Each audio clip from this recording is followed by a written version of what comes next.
Before any soldier, sailor, Marine, or airman ever puts on the uniform, they swear a sacred oath to support and defend the Constitution of the United States against all enemies, foreign and domestic. It is an oath made with the knowledge that fulfilling it could cost them everything. And for many, in times of conflict and war, it does.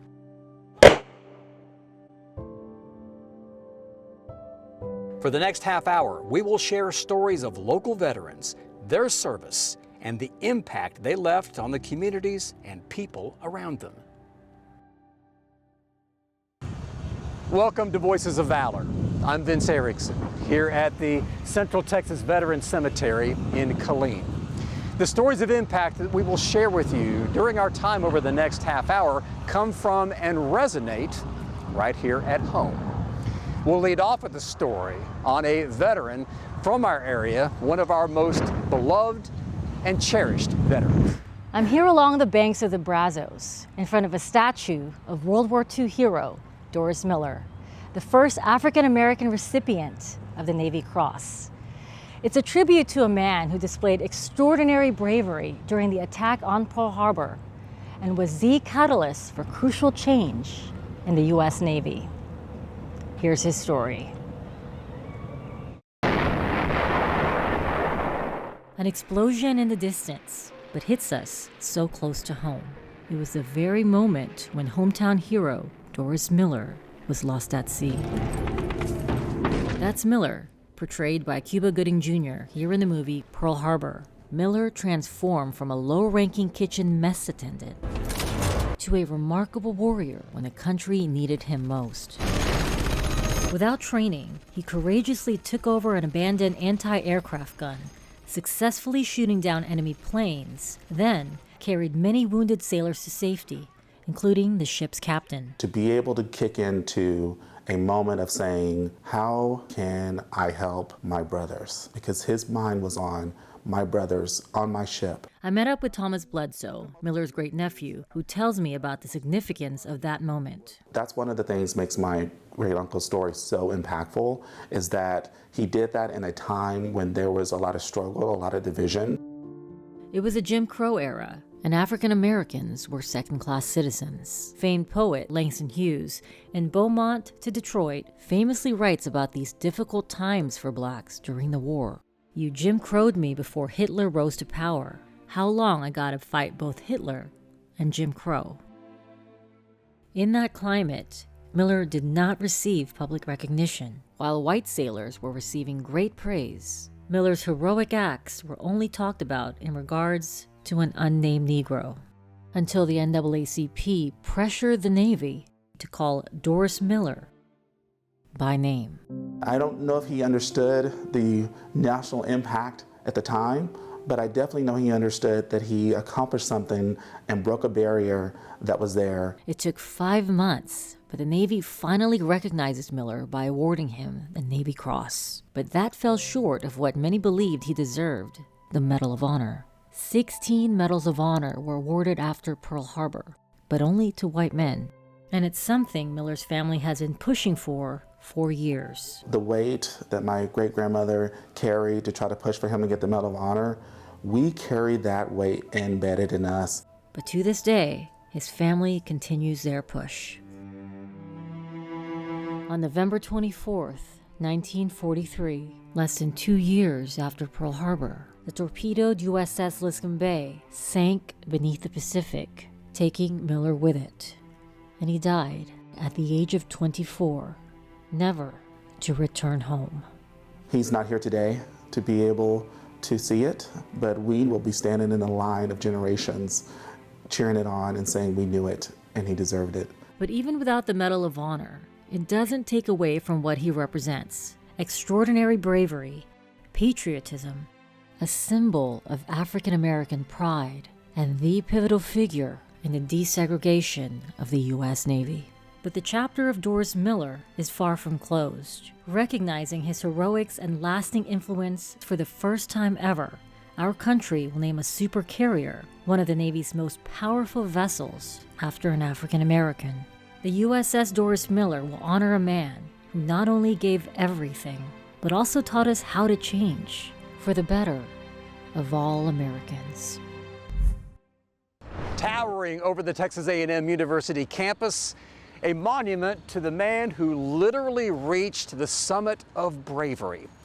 We're talking about James Earl Rudder, who, remember, led Rudder's Rangers on June 6, 1944, D-Day in the invasion of Normandy, as leading the battle at Pointe du Hoc, and then later as the 16th president of this university and the vision he had to lead the university.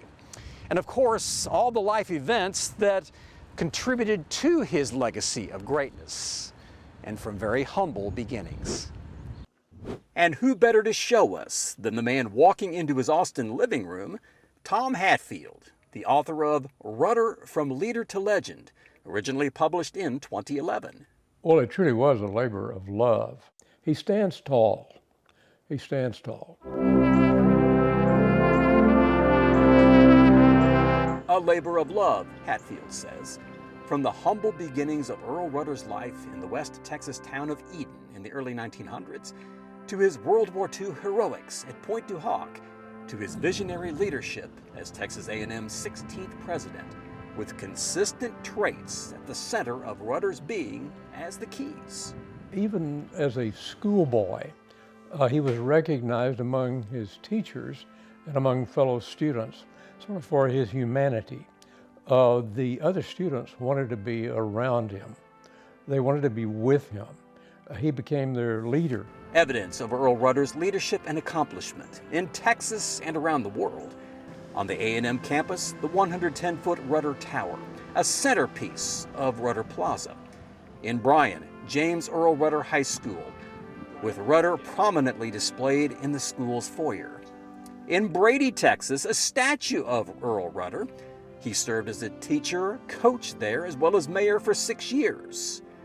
And at Pointe du Hoc, a monument with Rudder's name etched in stone for all to see.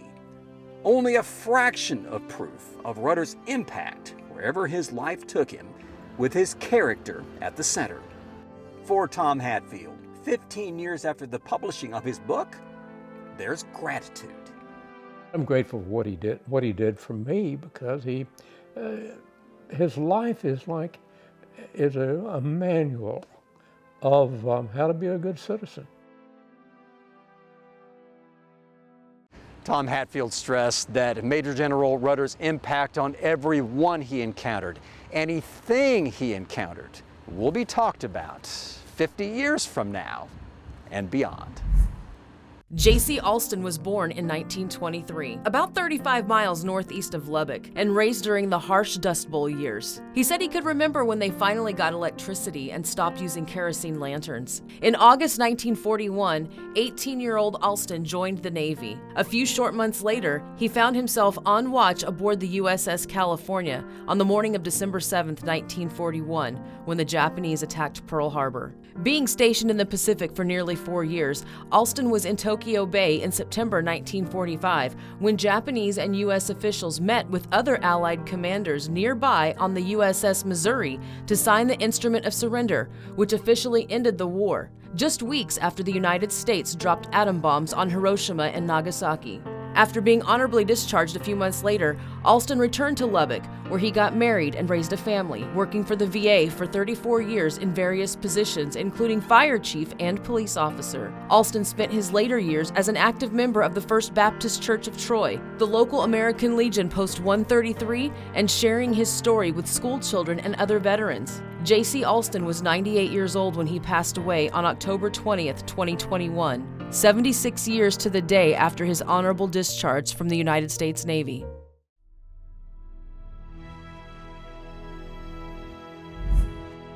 Our stories of Voices of Valor continue with a man who once took to the skies, knowing it could be a one-way trip, and it was. He did not make it home, but his legacy lives on in his hometown right here in Central Texas, where people take to the skies themselves from Robert Gray's hometown airport.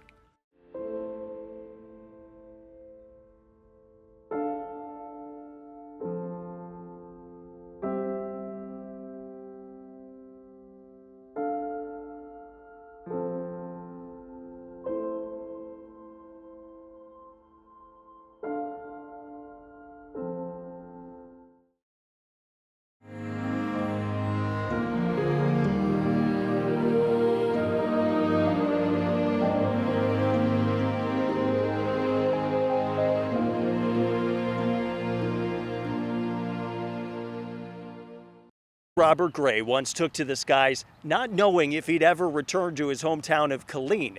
Today, his remains rest in the community he helped inspire. His name woven into the fabric of a city that honors his sacrifice even today for preserving their freedom. From the skies to the streets of Killeen, the lamented legacy of hometown hero Robert Gray continues to endure. And while aiming high never failed to cross Gray's mind, nothing could prepare him for what his future held. On one of the darkest days in American history, on December 7th, 1941, 2,403 Americans lost their lives at Pearl Harbor. A Japanese attack upon Pearl Harbor naturally would mean war. Such an attack would naturally bring a counterattack. But instead of wallowing in despair, America's resilience shined through the darkness. 80 men, including Captain Robert Gray, volunteered to take the fight to Japan for the first time, stepping onto the USS Hornet with nothing but a patriotic duty to defend America. They did not know until they were on the Hornet what exactly they were going to be doing. Nobody walked away. They all said, no, I'm in it for the long haul. Those men forever remembered as the Doolittle Raiders, led by Lieutenant Colonel Jimmy Doolittle. 16 modified bombers, crewed by 5 men, took off with only enough fuel for a one-way trip to bomb Tokyo, landing somewhere in China with no promise of ever returning home safely. It just showed his patriotism by being part of the raid, and that he wanted to continue to support the United States in their efforts to become a great country like what we are. The raid proved to be a resounding success, with 77 crew members surviving the mission and most, along with Captain Gray, finding refuge behind friendly lines in China. Pretty much everybody knows what the Doolittle Raiders did, and for him to be a part of that, proud that that's my family. However, Gray never made it back to his hometown alive. Just 6 months later, treacherous weather in the Himalayan foothills caused Gray's plane to crash, with nothing but his remains returning to Killeen. But the city refused to let Gray's namesake serve as a footnote in history books, proclaiming April 18th as Bob Gray Day, along with naming Fort Hood's military airfield as the Robert Gray Army Airfield. There's so many boys that died that don't get that recognition, but Killeen held him up. Preserving a legacy of freedom that, with Gray's sacrifice, will never die out. More than 8 decades after the Doolittle raid, Robert Gray's legacy still lives on here in Central Texas, even as his remains stay rooted in this community.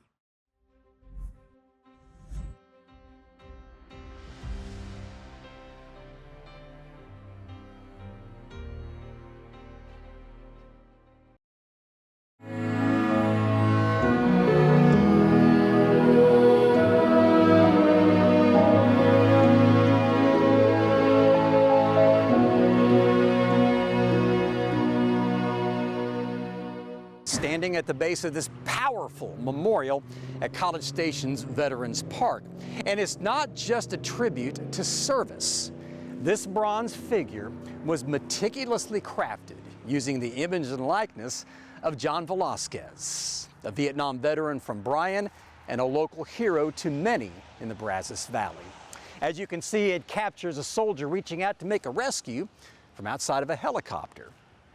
Well, right now it's time to capture some voices of valor who remember John Velasquez for all of who he was before he passed in 2024, his family. We need to bring the wreath back up here. John Velasquez's 3 children here at the sculpture on this day.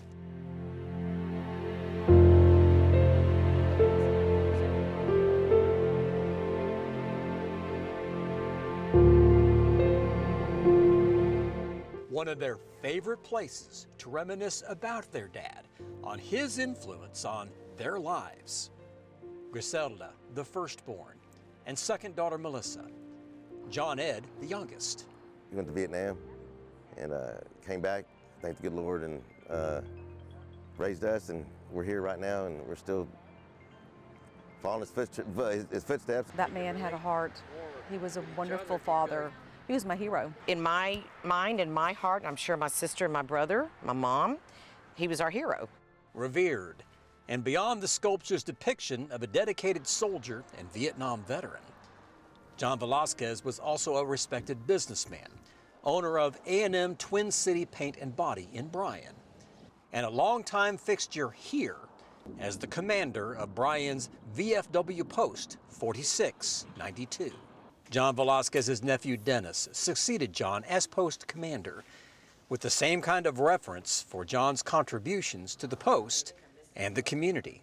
Sometimes I always thought like he was like the mayor of the town because everybody knew John Velasquez, and he was involved with so many different organizations.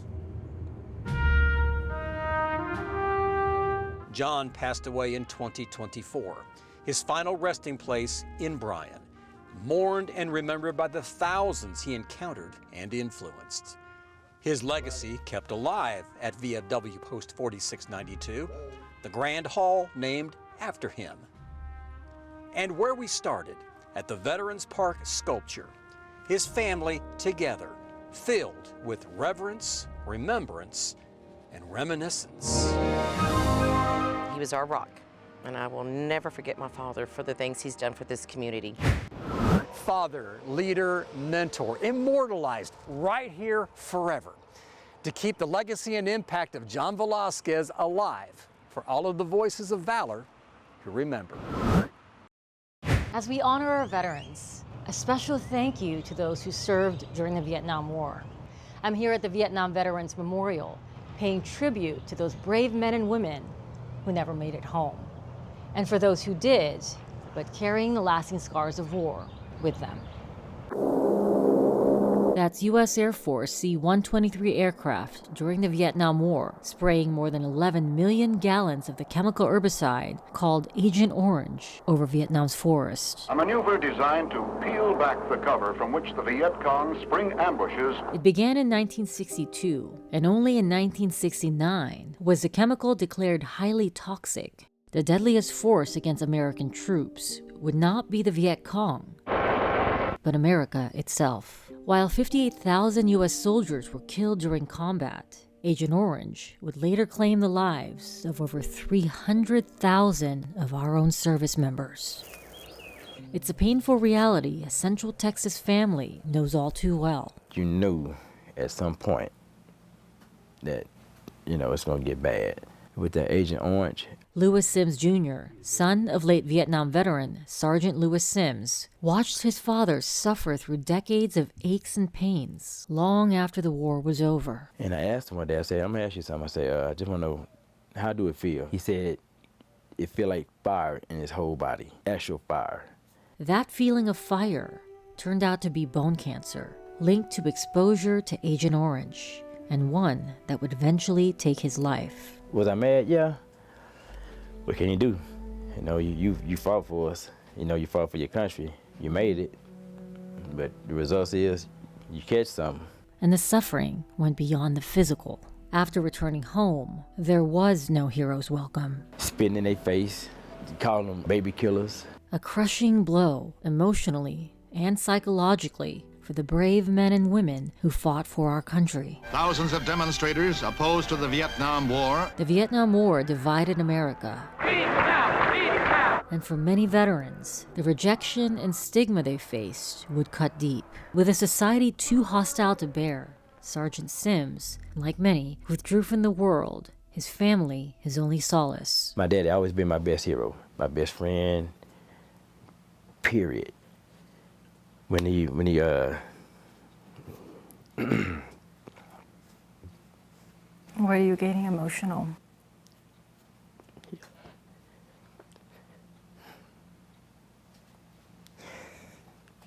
He always been. As you can see, the scars of war never truly heal. We owe Sergeant Sims and all our Vietnam veterans more than remembrance. We owe them enduring gratitude for their bravery and the lifelong battles they fought long after coming home. And it's our solemn mission to ensure history's darkest lessons are never, ever forgotten.